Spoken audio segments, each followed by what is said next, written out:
Greetings, fellow investigators, and welcome back to our video podcast, Into the Darkness, where tonight my friends and I will be playing Trail of Cthulhu RPG. I'm your host, Tom Rayleigh. The scenario is Cerulean Halo. It was written by Matthew Sanderson, and it's from a collection called Mythos Expedition. It's available from Amazon.com. Our game master is Matthew Sanderson, and this is episode 1. Matthew's going to give us a short breakdown of the rules. So without any further delay, let's begin our journey into the darkness. Matthew? Right, thank you very much, Tom. So, this is a bit different from the games we normally play. First off, the only dice you'll need is a single d6. All the rolls use it. There's no variation on dice pool in this, and it's used for everything. I'll give you a very quick and dirty run through the sheet just so that you understand what things are and where they are and how you can use them. So up at the top of the sheet, you've got your details, the normal stuff that you would expect to find. So your investigator name, your drive it's one of a list that you can have in game. You can create your custom one potentially. Essentially, it's what keeps you going as an investigator, the thing that drives you forward to try and combat the unknown. They're fairly self-explanatory in a lot of cases. It just gives you an idea of flavor for why you're doing what you do. Mechanically, if you were to try and exit an investigation, if you just went, hell no, this is too dangerous for me, I'm out, there are mechanical penalties if you go against your drive, but I doubt that's going to happen. In fact, I've only really seen it happen once in a game. Then you've got your occupation. Each occupation in the game has an occupational benefit, which I've summarized on the sheet beneath that. So it's, for example, one of the characters that we don't have in play. We have a professor of anthropology. His special for his occupational benefit would have been bureaucracy allows unrestricted access to closed library stacks, research labs, many private and government archives. Now, bureaucracy is a skill in the game, and you'll find it in the section of the 3 columns immediately beneath that. You have academic abilities, interpersonal abilities, technical abilities, and general abilities. And they all have a number next to them. Don't worry so much about the star. That's mainly for reference in character gen to show that those are what would be the equivalent of occupational abilities in Call of Cthulhu. So the ones that you start off with that are more preferential to your occupation. Now, the number next to it, the only ones that you roll on are general abilities. There are a couple of exceptions to that rule, but 99% of the time, those are the only skills that you roll. Your what are called investigative abilities, your academic, interpersonal, and technical, you just spend a point of that skill when you go into a scene, and I'll give you information if there is anything to be given related to that skill. So, for instance, if you walked into a crime scene where there's been a murder, you could roll evidence, or not roll, sorry, you could spend a point of evidence collection, and I will give you information that's relevant to that particular murder to say, well, here's something that indicates that the guy was standing here when he shot this other person, yada, yada, that kind of thing. But it only relates to that particular skill as to the expertise and the info that you get back. General abilities, the points next to those, you can spend multiple points if you want. They modify your dice roll, because you're rolling against a target number on the D6. Now, that target number can be as low as 2, because if it's 1, why bother picking up the dice, all the way up to 8. Now, if you can roll an 8 on a 6-sided dice without spending points, I want that dice. Seriously, I have terrible luck with dice. I really want that kind of dice. This is where if you had a difficulty that's that high, you would have to spend points to modify the roll. Generally, you spend those points before you make the roll, but certain occupational benefits give you the chance to spend it afterwards if you want. So it becomes a bit of a gamble. Now, there are a few skills which are then extracted from that general list and then put into the table, or the column rather, that's on the left-hand side of the sheet: sanity, stability, and health. Now, unlike Call of Cthulhu, where you have the overarching sanity score, it's split into 2 in Trail of Cthulhu. Now, stability is the closest thing to old school sanity in Call of Cthulhu. It's the short term keeping your shit together. That number will fluctuate up and down and you can see that it does go below 0 because you've got a -12 in that chart.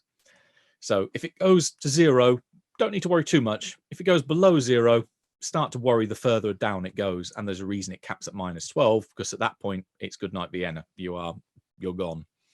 But so it can go up and down in the course of play. Sanity is how much you relate to being human.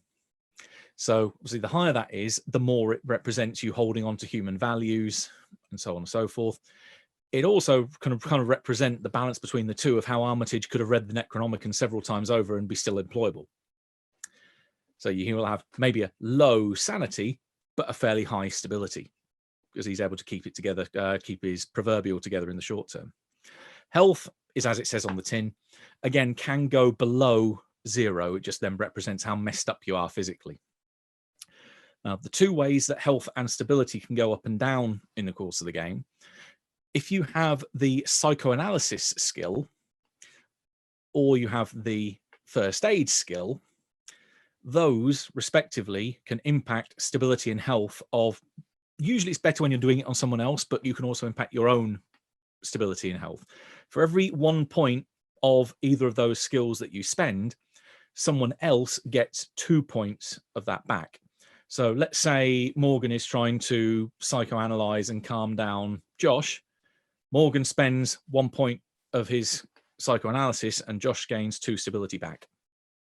You don't roll those skills. And likewise, the same with health. You spend 1 first aid, you get 2 health back. But you could try and do it on yourself to try and talk yourself down or try and heal yourself. But then it's only a 1-for-1 benefit. Unless you've got like the nurse occupation, which allows you to then get better benefits when you spend it. Funnily enough, we have a nurse in the party. I think that's pretty much all that we need to worry about for the minute. For the purposes of this, because it's going to be a relatively short scenario, I imagine 1-2 sessions. Sources of stability and contacts, we don't need to worry too much, especially as you're going to be going out into the middle of nowhere. So it's not as if you're going to be having people that you can call up on the phone and suddenly ask for their help or go to various places to regain stability. That's something maybe for after the scenario, assuming you survive, of course. But yeah, we'll get to anything else as and when it comes up in the course of play. All right. What's preparedness used for? It's the Mary Poppins skill. This is the one that says when you go into a situation, oh, I wish I had a spanner, or I wish I had a screwdriver. Hang on a minute, I think I might have packed one. Let me dive in my bag. You then roll preparedness against a target number equal to how much, how unlikely it is you're going to have that item, or basically how much can you try and bullshit the ref to say that you've got this thing with you. I have had people in game, in another gumshoe game, which these mechanics are similar to, suddenly say, yeah, I've got some grenades in my pocket. What difficulty preparedness is that? And then he just spends the load of points to have grenades in his pocket. So there are certain things that you can blag, certain things that you will not. The one thing I'll say there is, and there are certain things in this, unless you specifically say you're gathering them in your equipment gathering phase, you will not have them. So think carefully. But yeah, for minor things, it's the Mary Poppins skill. And one other, the trouble sense. Sense trouble. That's like spot hidden, but it's like a overarching thing. It's my spidey sense is tingling. I hear something. I feel something. I smell something. It's as it says, you are able to sense the trouble or the heat coming around the corner. But does that have to be declared, or is that something you would tell us? A bit of both. You can actively ask to make a roll, or I can prompt you to do so. That does actually bring up one thing that's probably best to mention now. With your investigative abilities, if you go into a scene and you spend, or say, I'd like to go into a library and spend library use, if it's what's referred to as a core clue in the scene, you don't spend the point. You declare you spend it, but I'll say, hey, you get this one for free. But you could, if you wanted, then elect to spend more points to see if there's more information you can get. You might not get everything with just a 1 point spend. You might have to spend more. But that's not for me to prompt you as to when to ask for it. That's for you to elect, do I want to dig a bit further, and do I want to risk spending some more points? And it's a dumb question, but if there's no points in something, then there's no points. Yeah, then you just can't spend it Right. in that case. If it's a general ability, you can still make the roll. It's just that your difficulty is probably going to be harder because you haven't got any points in it. So your target number would increase. All right, cool. Let's begin. Right. It is Tuesday, March the 1st, 1938, in this lovely little town called Arkham, Massachusetts, where there's this pillar of the academic community, the Miskatonic University, and everyone here is connected in some way to the university.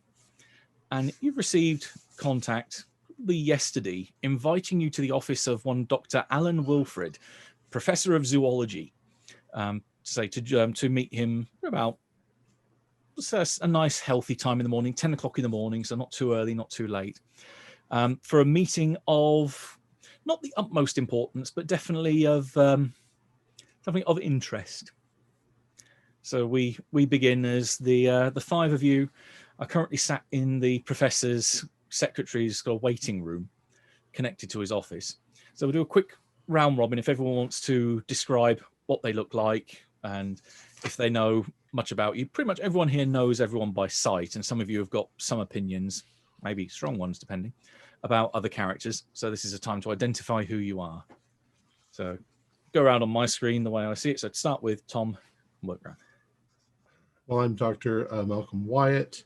I am a biologist. I specialize in ornithology, and I'm curious. I heard there was some project that they want us to work on. I'm hoping that birds are involved. I've been at the university for quite a while. I'm a scientist. I just nothing much more to me than that. Okay, and next we'll move around to Morgan. I am Beverly Reeve. I am a local investigative journalist with the Arkham Advertiser. Really hoping that a hard-hitting story, hopefully in connection with whatever this project is, can get me into better graces with more prominent newspapers. So, hoping for the best. Okay. And next round we've got Josh. I'm Jillian Lyon. I'm a nurse, and fresh out of training, I kind of still haunts me. I was in northern France, and I was helping troops, and no, I can't, no. But I'm hoping I can help people. It's my duty as a nurse, and if they need me, I'm there. Okay. Next round we've got Jason.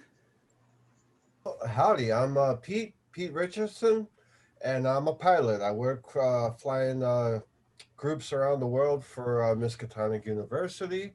I've been to just about every continent on the Earth. The only place I haven't been is the North and South Pole. I actually hope to get there one day. I love being in the sky, being and exploring different lands. If there's an adventure, sign me up for it. Plus, I get paid by the university to go. So that's a bonus. Win-win. Okay, and last up we got Stuart. Oh, yes. Yeah, I'm Carl Marshall. I'm a geologist, also in the physics department here at the university. Between my research, I've taken up side jobs with various oil companies to help discover new resources for them to exploit and develop. But my main passion's getting back to the lab. I've got a lot of research that I want to press on with, but that doesn't pay too well. So for now, it'll be helping out the oil companies. Good to meet you. Right, so you're left to your own devices to either stare at each other or eye each other up for probably only about 5 minutes or so after everyone's finally got together. And then there's a buzz, and the secretary kind of looks up and smiles to you and says, "It looks like the doctor's ready now. If you'd like to go on through, I understand his other couple of guests are already inside." This, Wonderful. And well, let's get inside. Yeah. Opening up into for Miskatonic, it's a quite spacious office. And there's a row of chairs lined up in front of the professor's desk. And then behind him, he's got a nice view of one of the green courtyards of the campus. That he's got a nice high back chair that he sits back in. He's a man in his 60s, so he's not exactly the most agile of people these days. But there's 7 seats in front of him, of which 2 you can see are occupied. There's two other male gentlemen that are there. One's in his probably late 40s, early 50s. The other is probably a bit younger. You think probably in his late 30s, early 40s. You recognise one of them anyway, Dr. Leopold Bailey. He's a volcanologist on the university staff, and the other gentleman, you're not too familiar with him. So maybe for Beverly, you might be able to at least have that faint bell of recognition. You think he's probably a photographer or photojournalist that you may have crossed paths with at some point. You vaguely remember his name, Jeremy or Julian or Jeremy something. Well, as the doctor stands up, say Dr. Wilfred, with a big smile, says, everyone, thank you very much. Sorry for keeping you waiting for a couple of minutes. We just need to go through some details here. If you'd like to take a seat. Thank you. Mm-hmm. Hello. I'm Dr. Malcolm. Oh, pleasure. Yeah, there's a row of handshaking takes place, lots of smiles and introductions. The other, Dr. Bailey, you introduce himself, as you know, and then the other fella introduced himself as Julian Irvine. So then everyone sits down, and Dr. Wilfred straightens his jacket. Says, "Right, I'm very grateful that you've been able to come to see me at such relatively short notice. I think I'll cut pretty much to the chase. This is quite an exciting opportunity for the university. The president's organising a cruise in July that will visit various islands, including the Galapagos island, to examine unusual wildlife. And the White House has put out an invitation to members of the academic community to basically fill an empty seat on the cruise. So we currently, it looks like an academic competition is underway to try and woo the White House's staff to having someone from their institution be picked. And we intend to get our name into the hat. Now, to try and sweeten the pot, as it were, we're trying to appeal to the president's interests. And we know that he's quite interested in an island, which I understand is on his roster anyway, to visit in addition to the Galapagos, that being Clipperton Island. It's about 1,000 miles off the coast of Acapulco. And it's a place that it looks like the president's been interested in for a little while. I see that Dr. Wyatt has a glimmer of recognition there. Well, there's a great many birds that live on the island. It would be quite an opportunity to go there, as well as the Galapagos. So much scientific study is possible there. Are there other candidates besides us? Well, this is just the university's offering. One of the stumbling blocks we have is that there are a number of expeditions currently out underway to various other parts of the world. So this is something that was kind of sprung on us from in the news in the White House quite late in the day. If we'd known a bit sooner about it, we would have obviously had a bit bigger budget to allocate to it. We would have more people that we could assign to it. So we're hoping that you guys will be able to do something wonderful within the short time frame that we're giving you, and the fairly limited budget, I'm afraid. Now, I said part of this is part of the reason why we chose Clipperton, is that back in July, that was it, July 1934, President Roosevelt aboard the USS Houston on part of a 12,000-mile voyage visited Clipperton before, and I understand he really likes the deep sea fishing around there. So it might be that's just why he wants to go back there again. But we thought it's been publicised that he has an interest in the island, that we would appeal to his interests and do a survey and a report on the island, in addition to bringing back some samples and so on and so forth. Maybe even see if we can identify some new species which we could name after him. Again, something just to sweeten the pot, to make it look like that we get a better chance of getting one of our men, or maybe even one of you, ladies or gentlemen, on the president's own excursion later in the year. Fantastic opportunity. Yeah. So we're thinking about, say, we don't want to sour the pot too much. We want to provide a good report, but not leave him no reason left to go to the island, of course. So don't do a fully comprehensive report. But we're thinking if you want to look at some of the local fauna, that can be used to, say, whet his appetite a bit. We've got a couple of people from the other from other faculties here, or the parts of the faculty rather, that will be joining you.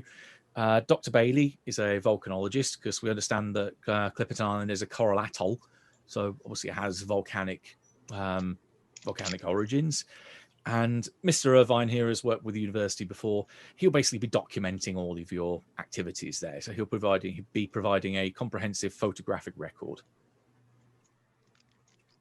Any questions so far?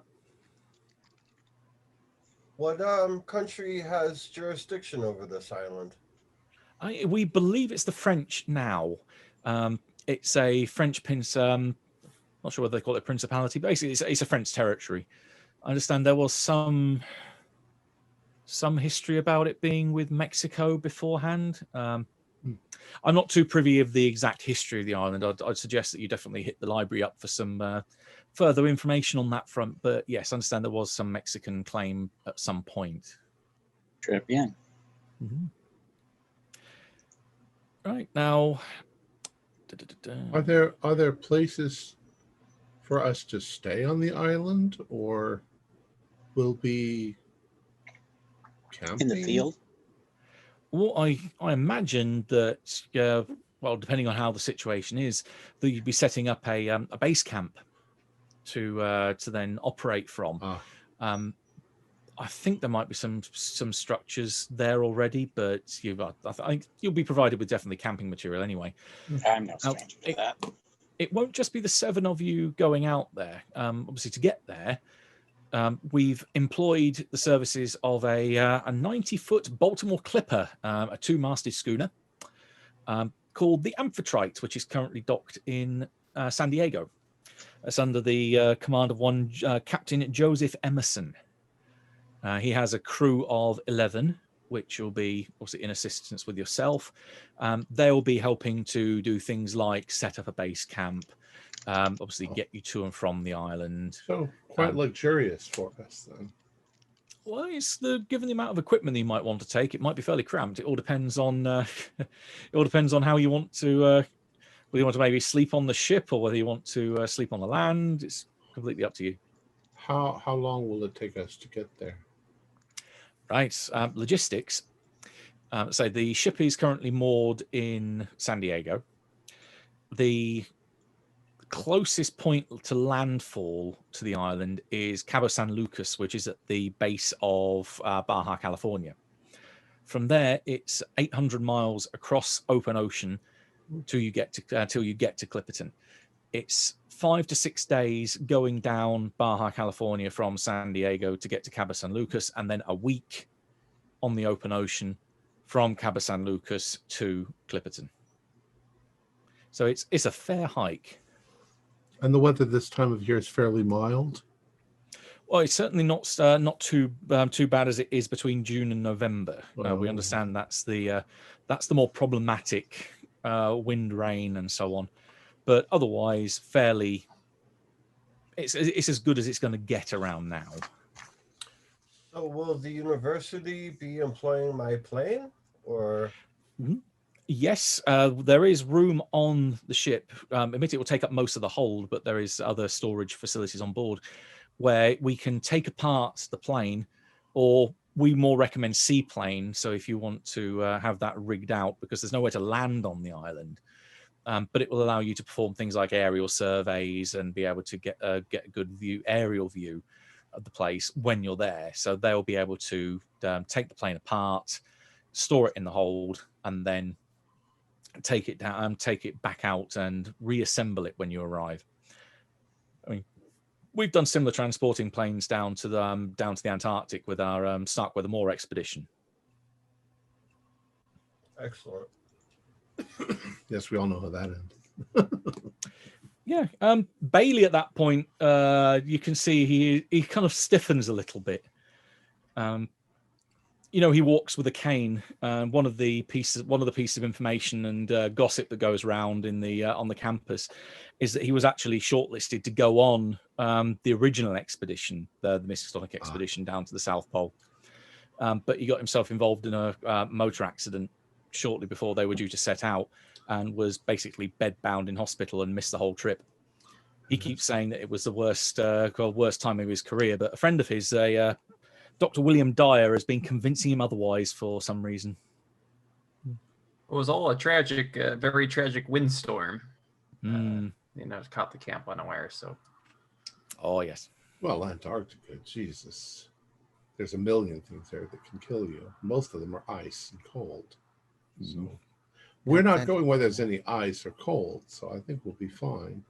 Maybe some bathing beauties and coconuts, and we'll be. Coconuts, I'll be very surprised if they're not there. But yes, so we've got the amphitrite ready for you in San Diego. The journey will take 1 week. We've been over that. He says, consulting his notes. I understand the need to cover what we're doing, an expedition of this sort. But Beverly, I mean, no offense, you're a good journalist, but you're not going to try to sensationalize this and. Well, I mean, if we're trying to get the president's ear, it takes a certain touch to give the true spirit of adventure, if you will. It's a bunch of science. A pure scientific write-up is not going to get us onto any cruises. Yeah, that's very true. So sensationalism is not what I do, but telling a story is what I do. Okay, as long as it can be kept and taken seriously as well by academics, then that's good. It's a fine line to tread. Well, I mean, as a man who works for oil companies, I'm surprised that you're so concerned about the academic community. Well, that's not necessarily by choice right now. I want to get back to my research, but I got to pay bills. I interrupt. Listen, we're doing this for the President of the United States. I mean, there's no bigger job out there. This is for the president. Case closed. We're doing our best, our absolute best. Indeed, and that's why you've been hired. Now, so we ideally want you back here, so back in Arkham by Sunday the 17th of April, and then ready for your report to be submitted in full by Saturday the 30th. So the timeline roughly goes like this. We prepared that if you leave Arkham on Monday the 14th, you would arrive at San Diego and set off from there the day after, so the 15th of March. You'd then leave Cabo San Lucas on the 21st, arrive at Clipperton on the 28th, and then leave Clipperton by the 3rd of April, which then means you get back to Cabo San Lucas on April 10th, San Diego April 15th, arrive back here April 17th. So it's roughly a week that you're going to have on the island, barring any transport or, say, logistical difficulties. So that should be enough time. We do have a number of specific requests for you to perform, or tasks for you to perform while you're there.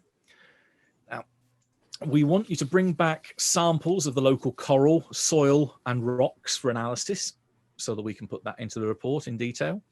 Sounds like Carl's venue. Yeah, I mean, it's a coral atoll, so that would involve some going out and getting wet. Document the remnants of the human activities upon the island, because I understand there's been several different operations that have taken place there. And also capture some specimens of the island's wildlife. we understand these are mostly birds and crabs. So yes, that'll be very much Dr. Wyatt's wheelhouse for that. And yeah, bring them back here for study. Oh, along also with plant life. So again, non-indigenous grasses and palms, that kind of thing. I suppose the last. Oh, go ahead. I'm just agreeing with you. Sounds very exciting. Okay. Well, I say the last thing from me that before I hand over to any other questions is I have a question for you, and he gestures towards the group in general. Who would like to have their name on the report as the team leader or the expedition leader? Well, it doesn't make sense to have myself, so No, neither I mean, me. it would definitely either be Watt or Marshall, wouldn't it? In my opinion. Is it possible to hyphenate? Yeah, have it the Watt Marshall Wyatt or Marshall Wyatt. Wyatt. If you want to have two names on there, that's certainly no problem for me. I think that would be highly acceptable. That would be. He'll be dealing mostly with the geology. Yeah. He could work with the volcanologist, and I'll be working on ornithology and stuff like that. Yeah, it splits the weight. Yes. And the academics amongst you will probably realise that it splits the weight. It also divides the blame if anything goes wrong. So it very much puts a target on yours two's heads if anything does go wrong with this, but it won't. So It's probably alphabetical. Marshall Wyatt. Marshall Wyatt. It's perfect. Right. Do you have any other questions for myself or say Dr. Bailey or Mr. Irvine here? How much time do we have to pack? Well, so we don't expect you to be leaving here until Monday the 14th. So you've got the best part of a couple of weeks if you want to make preparations and either gather specific equipment or do some research of your own. Prep time, just make sure that it's well spent. So Excellent. I'll be flying us from here to Cali, and then we'll. Excellent. Yep, and then taking apart the plane when you arrive. I've heard many good things about you, Peter, and getting expeditions to where they need to go. Thank you. It's all about keeping and maintaining an excellent condition plane. Wow. Can we try to keep injuries to a minimal? I don't want to be too overworked. I know what you people can be like sometimes. I might get a couple scraped knuckles putting the plane back together, but that's about it. Oh, that's we can sort that easy. We don't even need to do anything really. Well, that's indeed why your services have been employed, because it's a long way to the nearest hospital when you're 800 miles off the coast of Acapulco, or 1,000 miles off the coast of Acapulco, rather. Well, if I can deal with what I dealt with over in France, I think I can deal with some scientists on an expedition. Well, I think from some things that I've read in the past, there are no poisonous creatures there, so you have nothing to worry about. No snakes or anything like that. Everyone seems to give you either nod, shrugs, or doesn't seem to know specifically one way or the other. So, gentlemen, shall we? Thank you very much. Thank you. We will go prepare. Nurse Lion, do we need to get any inoculations before we go? I would assume I can't. What? Malaria. Yeah, and, malaria. Yeah. I guess jungle fever. I'll get them sorted. I'll get them sorted. Just come and see me. Excellent. At some point within the next week, and then I'll get them sorted. Yeah, it's standard stuff as far as you're aware. There's nothing blatantly on the radar that would raise any red flags. All right. So I'm going to head to the library, and I'd like to see if there are any previous documentations of plant and animal life on Clipperton, or if I get to go in completely empty and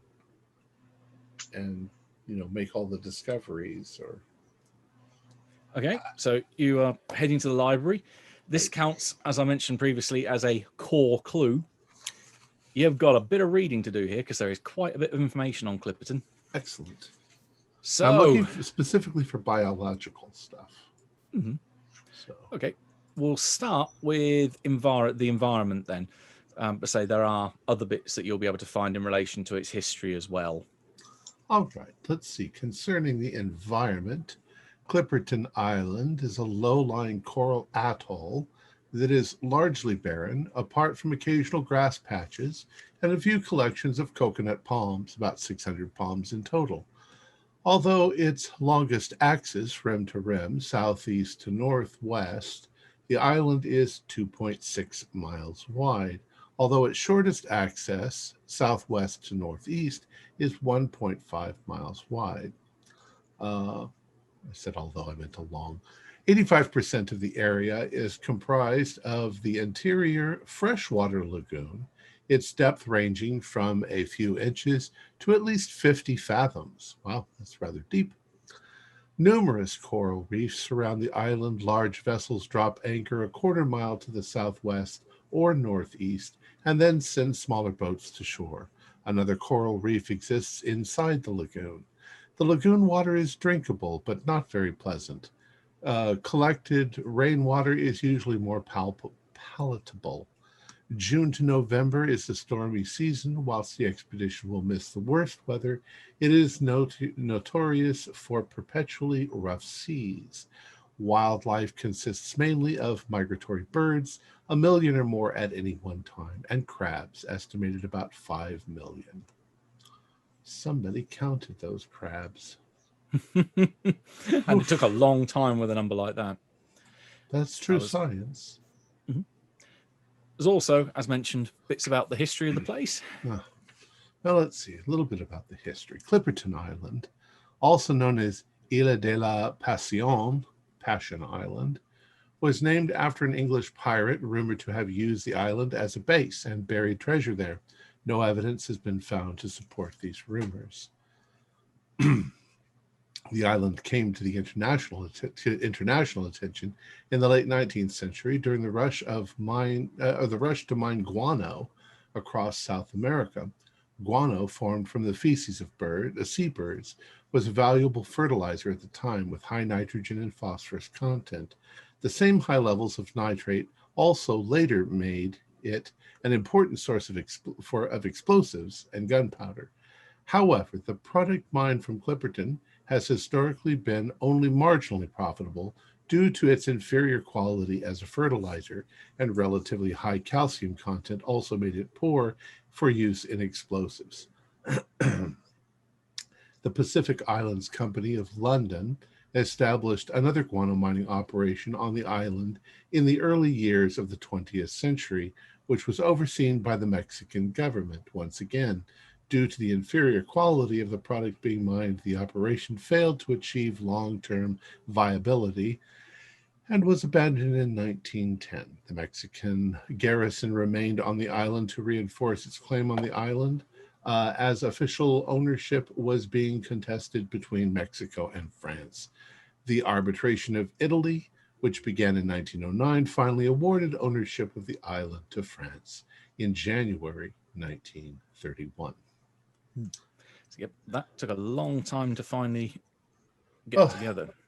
And it's just not that interesting. I would say if you want to dig deeper into any of these points at any point, feel free to spend a library use point. Right. And what do I spend a point with? If you want to spend a point, if you want to spend a point of library use. Yeah, next to your library use skill, if there's a number, that's how many points you have to spend. I see it.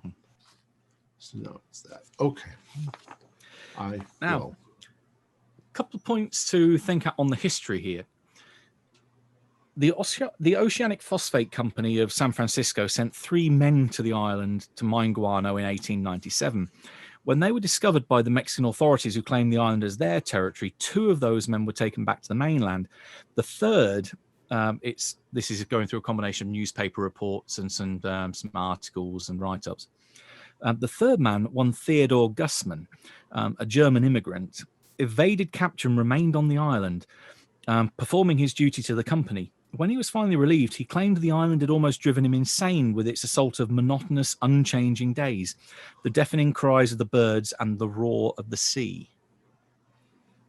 And also, a bit of more maybe disturbing news comes out of that section about the Mexican garrison. The Mexican garrison became a tragic chapter in the island's history, having been forgotten by the Mexican government following regime change on the mainland. The relief ship for the garrison never arrived. As supplies ran out, scurvy claimed the lives of many of the people on the island, and a boating accident claimed the rest, with the exception of Alvarez, the lighthouse keeper, and the female members of the families that they had with them. They brought family members over with them at the garrison, but all the men, apart from the lighthouse keeper, died in some kind of tragic boating accident.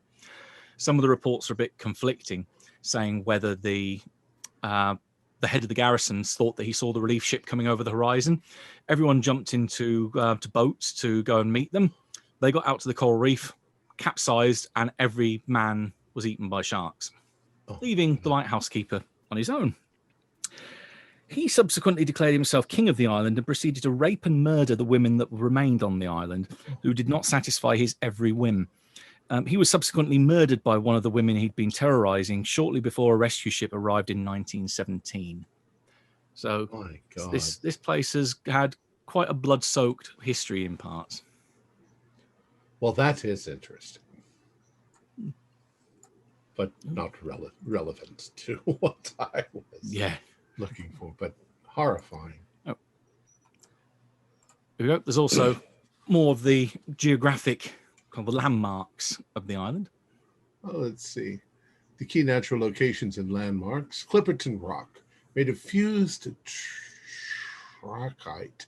That's a Dr. Marshall word. The rock is on the northeastern rim, 300 feet long, 200 feet wide, and 70 feet high. From a distance, it looks like a sail or castle. The north and east faces are sheer cliffs, but the south and west are step-like, formed of long, thin strands that resemble organ pipes. Tunnels of various sizes run through the rock. Most are small crevices, but larger caves, their floors covered in feathers and droppings, are inhabited by small animals. The isthmus, a stretch of beach that connects the rock to the coral rim of the island. Treasure hunters have dug here looking for pirate gold, rumored to be near the rock. Rock Bay and Thumb Point. Along the lagoon shore near the rock, this bay and point are formed by projections from the surrounding beach. The Hook, a spit close to the rock, formed by regular deposits of new beach material. Pincer Bay. Clockwise around the shore from the rock, the bay is formed by two strips of sand protruding into the lagoon and are 900 feet apart.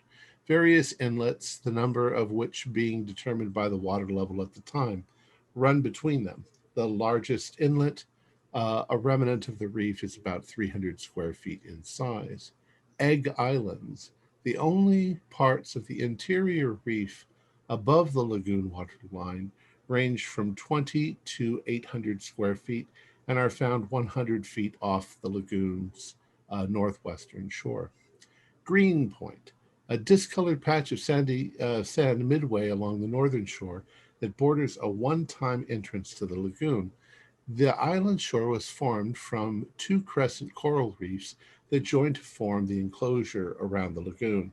The limestone coral rim of the interior beach are 1,500 feet across at the northwestern shore.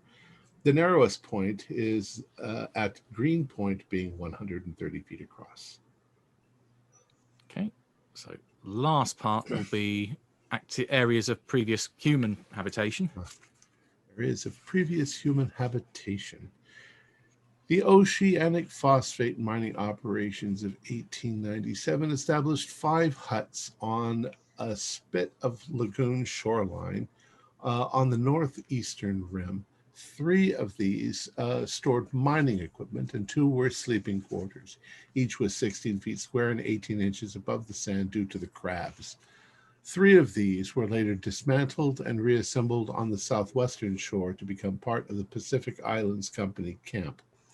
The Pacific Islands Company built a wharf on the southwestern shore connected by rail tracks to a warehouse nearby, but the coral reefs made it too dangerous for freighters to dock. They dropped anchor out to sea and longboats rowed to the wharf. The open-sided warehouse nearby was where larger chunks of rock and guano were ground up. By 1908, the Pacific Islands Company had 16 sheet metal buildings for storage, community eating, and living in the camp on the southwestern shore. A lighthouse was established by the Mexicans in 1908 on the summit of Clipperton Rock. 3 cabins were built on the beach below, 1 for the lighthouse keeper and 2 for equipment storage. There we go. So that's your history and info dump. You do have a map of the island, which, as it's a French territory, it's all in French. For those that zoom in, please don't worry about the stuff that says it's after 1938. This was the best map I could find. Obviously, history does carry on after the scenario, but that gives you an idea of where the various geographical features lie. You'll be coming in roughly from the northeast, you think, given the trajectory from Cabo San Lucas, and some of the more prominent landmarks featured here. So there's the site of on the right, it gives you your route from San Diego down to Cabo San Lucas, and then you've got the major sites on the island. So what's left of the lighthouse, Clipperton Rock, the old oceanic phosphate site, and the Pacific Island Company site, which, having read about it now, you think if you were to make landfall and choose some of the existing locations to use as a place to set up base camp, somewhere on the southwestern side, like around the Pacific Island Company site, would probably be one of the better options because it's got at least a wharf there. Right. With recent geologic and seismic activity, it's not far from major fault lines. The mineral deposits there should be fascinating to study. Well, it's the rim of a volcano, isn't it? Isn't that what an atoll is? Mm-hmm. So the remnants.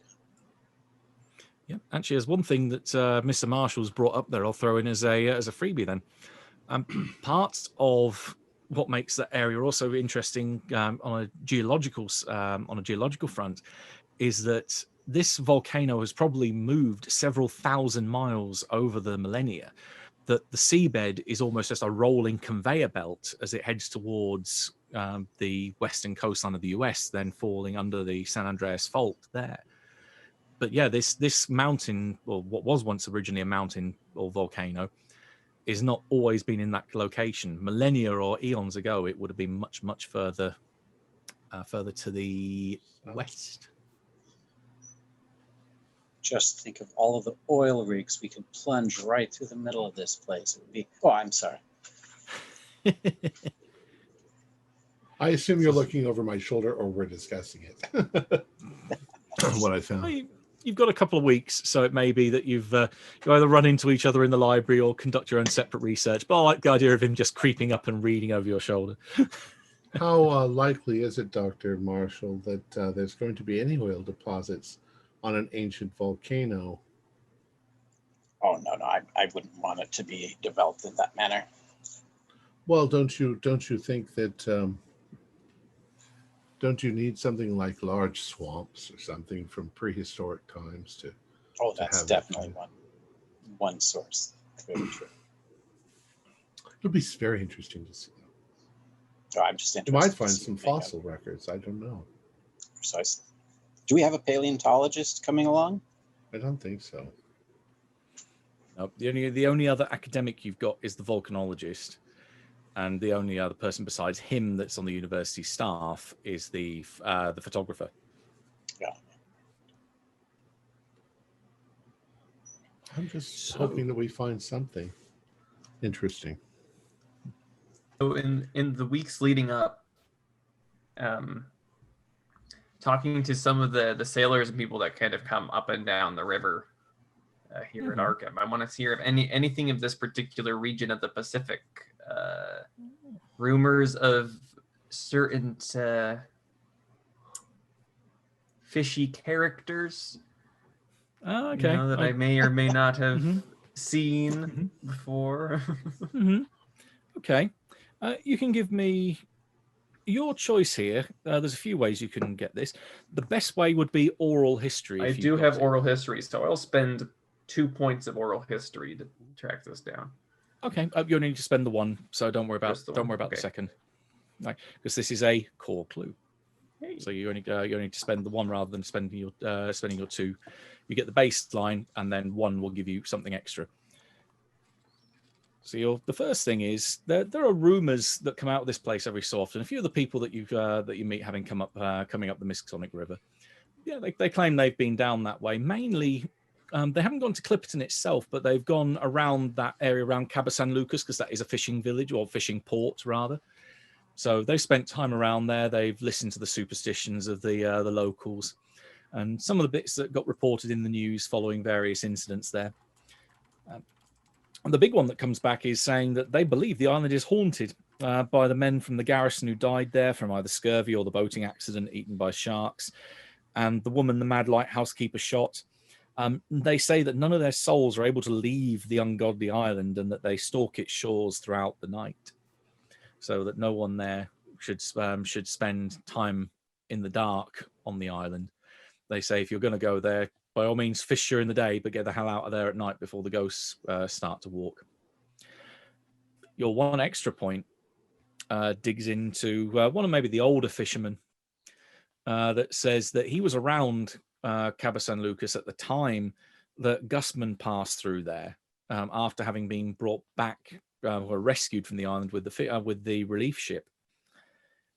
He was on his way back to San Francisco and was in a dreadful state.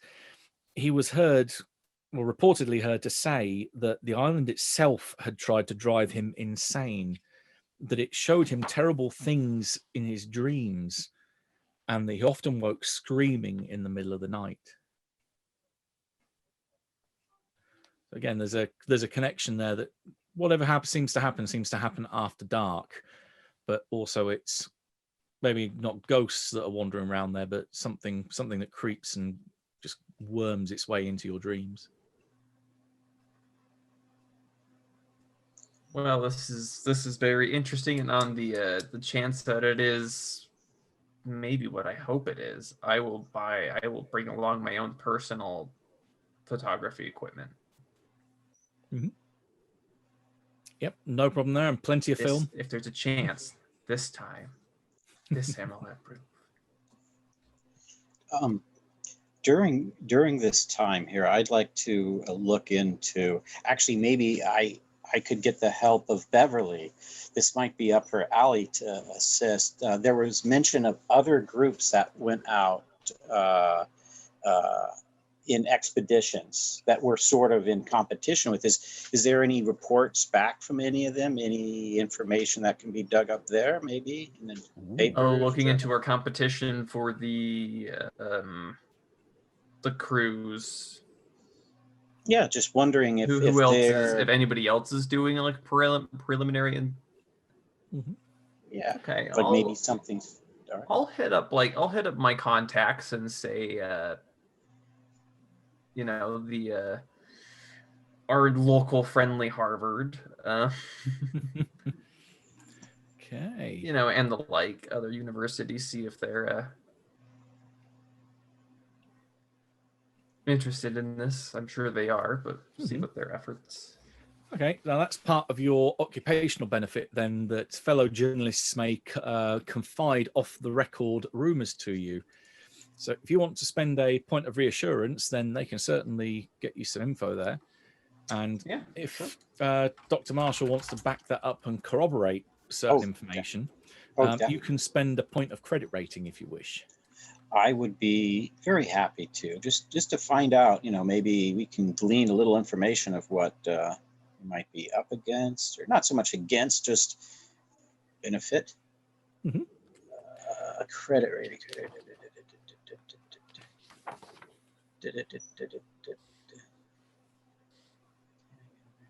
Oh, there it is. Yes. All right. Okay. Dokie. Right. This comes back to you in a couple of different pieces then. So for Beverly, you put out some feelers, and a couple of folks that you know in Washington come back to you probably 2 or 3 days later, and they do confirm that they've got wind of at least one other expedition that's definitely been publicized, or not publicized rather, but at least talked about in certain circles. It comes out of the National Geographic Society that they are also planning to get a ship underway to Clipperton Island. But it looks like that they aren't going to be ready for a little while, so you're probably going to have a few days ahead of them on the island before they would get there. So yeah, it seems that they've hit upon the same idea that Miskatonic has, and are trying to appeal to the president's interests in their choice of location. And Dr. Marshall gets the name of the person that's heading up this expedition, so it is definitely legit. It's not a rumor; it's actually happening. It's one Dr. Natalie Richardson who is heading up that expedition. It looks like she kept your name after your surname after the split. We Yeah, need to get to that island ASAP. That dastardly woman is not gonna. And I storm off to the other side of the library. We're red-faced. Well, that's it. We've got to get ready on This that. is personal. Mhm. And At least you for hear Richardson, me, it's personal. even though I'm in the library and I'm supposed to be quiet, the only thing she left was the plane. She even took the damn dog. Not the dog. Oh, poor Tindy the Hound. Oh. So, what I will be doing is booking everyone in for their shots. Mhm. I will then be updating their records and making sure I have updated next of kin and all of that stuff. I'm prepared. I'm just a prepared nurse, and then I'll also ask around the university hospital if anyone knows, or maybe I'll consult some documents, any dangers, so that I can prepare my medical equipment based around those dangers. Okay. Let me have a quick look. The sheet. You should make sure that we have some things to help prevent scurvy in case we get stranded there. We don't want to join the ghosts. Lots of linens. Well, this can be where your medicine comes in play here. So if you want to spend a point of that, then you can definitely give you a couple of warnings. Oh yeah, I'll definitely spend a point of my medicine. Right, the first thing you want are your water purification tablets, because as it said in the write-up that Dr. Wyatt found out, that while it is a freshwater lagoon, it's very brackish, it's not great tasting, and you're relying on rainfall to have decent water there. So having purification tablets would be a very good idea. The other thing is the indigenous wildlife, the birds and the crabs. Well, the birds, little bit of digging around on there and looking them up. Yeah, they're pretty tough meat, so not exactly the greatest thing to eat. And the crabs, you are fairly sure, are mildly poisonous. So eating the crab meat there, not a good idea. Not enough to make you keel over and die poison, but enough to give you a very upset stomach for quite a while. So one of the worst bouts of food poisoning you'll have for a bit. So yeah, taking plenty of fruit and veg and fresh supplies, as well as more long life stuff, because you are going to be out there for pretty much on the water and on the island for about 3 weeks, bar the stop off at Cabo San Lucas for picking up supplies. But the last place you pick up supplies, yeah, you want a lot of good food en route and stuff that will last a while. Okay. Yeah, don't eat the stuff for there. You can get away with the coconuts. That is about the only thing that you can get away with there. Yeah, that's good. I'll go over what I find when I'm giving them shots. I'll be like, when we're there, do not eat the crabs. Please. And I'll be making sure there's plenty of fresh fruit, veg, and all that. I'm gonna get that all prepared before we leave. And this is my spiel that I will give to people when I'm giving them their shots and stuff. Well, Jillian, won't the boat will be staying there though with us, right? We Yeah. can keep supplies on the ship. Yes. I'm just gonna make sure that we have plenty, and then we can. We gotta be prepared. Oh, yeah, it's always good, like at our base. Of course. We should have lots of medical things on the ship in case we need them. Yes. Well, and if anything goes too wrong with our ship, we could always hitch a ride with Peter's X, eh? Now I want to research the best spot to anchor a seaplane at, the headwinds, all the weather, chart the weather for the historical weather for the island, best place to anchor the seaplane, how to anchor a seaplane. I'm more used to being in the air than on the water, but Yeah, you don't leave them out there too long. The best two landing sites, even for this applies to the boats as well, or ships, will be either the northeast or the southwest. If you're planning on going ashore, then the southwest is mildly more preferable because, as the aforementioned wharf that's there, you wouldn't take the boat in directly though. You would take the amphitrite that you've got access to has two long boats, which would then be a bit like large lifeboats. They'd be lowered off the side of the boat, and then you would use those to basically shuttle in and out to bring all your stuff on board. But yeah, you wouldn't want to leave the boat, the seaplane, on the water for too long because it is, as it said, very rough seas. So take off and land, not a problem. Then to a taxi in to land, dismantle, and get it back on the boat. now what would be the chances of landing the boat in that lagoon, that inner lagoon, the freshwater one? You think pretty good. There is mention that there's some areas where it's very, very, very shallow. They're mainly towards the southeast. So anywhere else, pretty much even on the the northeast, northwest, the far western stretch, that's all fair game because that's pretty damn deep there.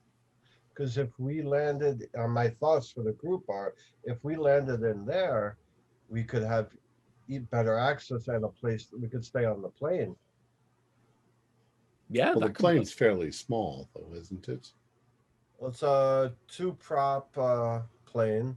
I mean, Matt, how much cargo would I be able to haul in it? I mean, I take this around the world. The main thing is fuel. The range on it isn't too great. You'd have to, even going across country, you'd have to do a couple of stops at least to be able to get there. And you can hold 6 passengers plus pilot and co-pilot, so it's 8 people that it can carry. But then that's going to get eaten up with the amount of extra cargo or the amount of extra equipment that you want or baggage you want to stow. Well, they could ferry over the rest of the equipment on a boat, but we just have in and out access whenever we needed it. Yeah. Plus, I think that would make a great picture. I hope we're not disturbing the biology of the lagoon, though, if you land there. I don't think seaplanes will bother the biology too much. I won't empty the oil into it. Well, in any case, you'll be protected from the roughness of the sea. Yeah, so roughness in the lagoon. Yeah, just don't land in the shallower areas. Right. Stir it up, but the deeper areas. And picture this. You taking a picture of my red, white, and blue star-spangled prop plane sitting in the lagoon. Think how impressive that would be. And make sure it's Peter Richardson's plane, not Mrs. Richardson, who's no longer Mrs. Richardson. I would never make such a mistake. You need to chill out, Peter. We can bump her off for you if you'd like. Oh, heavens, no. No, I would never hear of that. You don't hate Roosevelt. You could throw a monkey wrench into her National Geographic. That's all. National Geographic. You know how many darn times I heard National Geographic over the 2 years? I'm sure Beverly would leave us for a moment if she could go work for National Geographic. Oh, we wouldn't expect you Well, not to. of course. She could leave. She could leave Miskatonic to go work for it, but Natalie left me and Miskatonic. It's all biology. Love is an illusion. You got caught in the illusion for a little while, and then Well, you. that's no way to live. That's a depressing way to look at existence. Find somebody that you like to live with and live with them until you can't stand it any longer, and then move out. The point is, I think Mr. Roosevelt would be more than impressed with the Star Spangled Plane in that beautiful island. I think that'll win either you, Wyatt, or Marshall a trip on that. I just want to shake the president's hand. That's all I want to do. Do agree. Well, shaking his hand isn't going to get us to the Galapagos. What we need to do is be cool and calm and scientific and present our information in as positive a light by Miss Beverly as possible. And there's problems. There's Valerian Choice and there's Ramesh Shah. They're also extremely good scientists, and I'm sure they're going to be on this project with working with some of these other people. So it's going to be a difficult win, but we can do it. We can try. Listen, gents, normally I'm hired out to fly the plane. I wait in the plane and explore my own until the scientists get back. But I have never been more driven in my life to see a mission to its completion. So anything and everything I can do to help this mission out, you have my back. Thank you, Peter. That's much, much appreciated. Well, we might need that. What other skills do you have? I mean, you obviously can fix a plane and fly a plane. Oh, I'm an How about outdoors. other vehicles? Or I'm an excellent outdoorsman. What else here? A little bit of biology. I speak Spanish and German. oh well, that Very might help. good. Yes, definitely. I could drive most things and pilot things and electrical repair. So All around, you're perfect to have on an expedition, Peter. Absolutely. Now, the only thing that we have to worry about is tidal waves. that's why I was thinking of parking the plane on the inner lagoon. If we have a tidal wave, it's not going to make any difference. I believe the other than the rock, the highest elevation is a couple of feet above the water. It's literally a flat piece of ground. Gentlemen, just for your not just your normal health but your mental health, just don't get too ahead of yourselves. Don't get too caught up in this. I know it's a big honor, and I love this country, but just bear in mind your mental health as well as physical health. I don't want to be babysitting you all. Well, If I can help. after the supposed nightmares we'll have, I'm sure we'll have plenty of fun things to talk about Around the campfire at night. with the ghosts. With the ghosts. Silly superstition. I mean, of course, there can't be any ghosts. You go to heaven after you die, or to hell, depending if you've been a bad person. But you don't stay around on Earth. That's silly. So, can I assume that I didn't find anything lengthy as to the biology of the island? Just basically the observations of people in the past, but nothing. Yeah, lots of it's happened in about the last 100 years. That it seems to be, as you've already read up, really, that most of the wildlife started off as migratory, that Right. they came here, they settled here, or like the birds, they come and go. Crabs, and almost certainly with islands like these, rats will have come with ships that have landed and docked there, maybe like as the garrison was set up. They seem to get everywhere, rats. But yeah, there's very little life that would have started there because it's literally the middle of nowhere. There's not exactly an ecosystem that could have started anything. It's supporting what's there, but it's stuff that's been brought there rather than it starting. Right. If you get what I mean. Well, I can't think of anything else to do in preparation. I have my equipment, of course, my notebooks, my pens and pencils, my small microscope, and various other biological agents. Slides, a set of blank slides that I can take samples of, and then I guess we're going to have a few cages, because you want living, or we want living specimens. But I'll also want to perhaps do some dissections and so forth on. So I'll have all of my scientific equipment that I might need. Okay, so you're going to be doing some analysis in the field as well. Oh, sure, yeah. Because there's no point in bringing back a brown-footed booby when we already know everything about brown-footed boobies. Or a frigate bird. I hate frigate birds. But something else, maybe. Fair enough. So, any other specific equipment? I sent you a message. I've just seen that. So Just standard geological survey equipment, hammers, compasses. A couple pocket grenades. Yeah, a couple pocket grenades. The standard. I'll take charge of making sure all of the tents and survival gear is adequate for the island.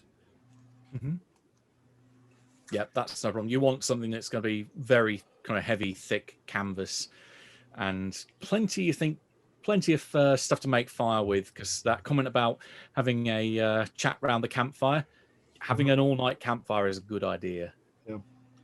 And We don't we want to can't chop cut down any trees that are trees, there. right? We don't want to chop them down. Now, do we need mosquito netting? Is there? You're probably fine without. It's not too fly infested. Okay. Well, It would only come from the lagoon, and probably not. And the fire wouldn't attract any crabs or rats to us, now would it? We'd actually do the reverse. It would keep them away. That's why I'm asking the biologist. Okay, cool. Very nice. So the ideal setup would be to have a large central campfire and then have smaller ones dotted around the perimeter of your campsite. Yeah. So we need to bring possibly even some bags of charcoal and extra wood. Yeah, stuff that will burn for a while. So I was thinking the charcoal will burn longer than wood. Now, there is one thing actually that was said by Dr. Marshall there that was amongst my list of potentially, if you don't declare it now, you're not bringing it. Oh, grenades. Well, that was kind of the offhand version of it, but are you potentially going to bring along anything like dynamite if you wanted to do any blasting to get significant large pieces of rock? Oh, I don't know if I really want to do that level yet. We don't have blasting permits or anything like that for this here. I don't think there's the paperwork. This is the 30s. Yeah. Oh yeah. But what is environmental preservation? Maybe a couple half sticks, but nothing major. We'll see. I would object to any use like that. This is a natural environment. Beverly, you're rather cynical about that, but the thing is that as scientists, we do believe that these things should be preserved. We don't want to blow things up. Oh, agreed. Yeah, I'm not into whole scale. There's no mining or anything like that going on. Just finding good spots for oil, right? Nah. Just put a big X where it looks like it's gone dark on the ground. I'm fine with going in just with the hammer, pickaxe, a couple prism magnifying sets, the geological survey compasses and such, notebook field guides for the region, that sort of thing. So the thing that eliminates is that there's no chance of an accident on the ship on the way out there, which is also a good thing. Well, we will treat it like one of Teddy Roosevelt's national parks. Now, I sent you one other little thing. The crew of the ship should have some armature, some guns or something, just in case we get assaulted by pirates. By and I don't mean our pirates. I mean modern day pirates that might assault the ship. Oh, that would make an excellent story, though. They do. You know that if you contact the staff that's organised the ship, they will have rifles on board and they will have a bit of ammunition. So yeah, they will be armed. Yes, that's good. Don't worry, Yeah, gentlemen. we're scientists. We're not going to concern ourselves with fending off pirate raids. Hopefully that'll save our lives if we're attacked by pirates and they win.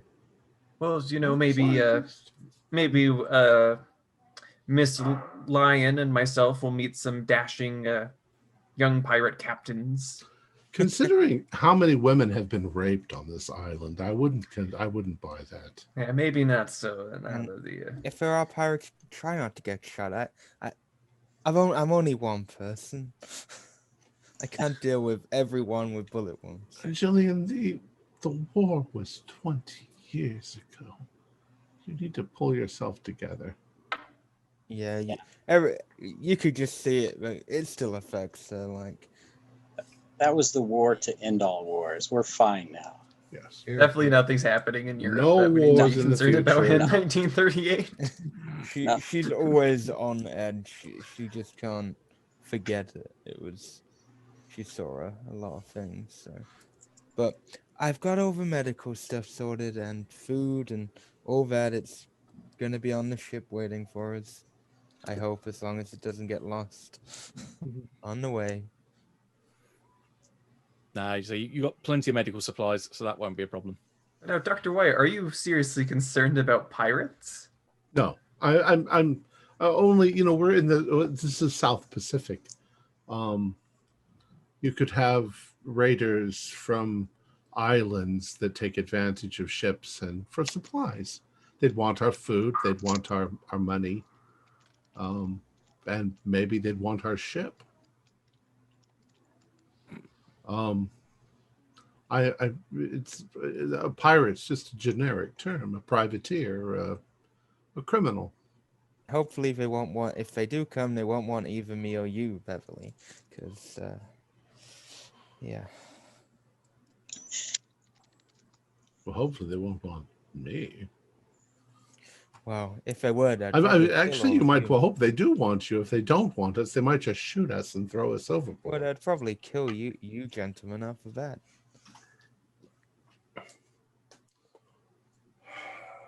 Now, all this pirate talk. We need to concentrate on what's actually going on.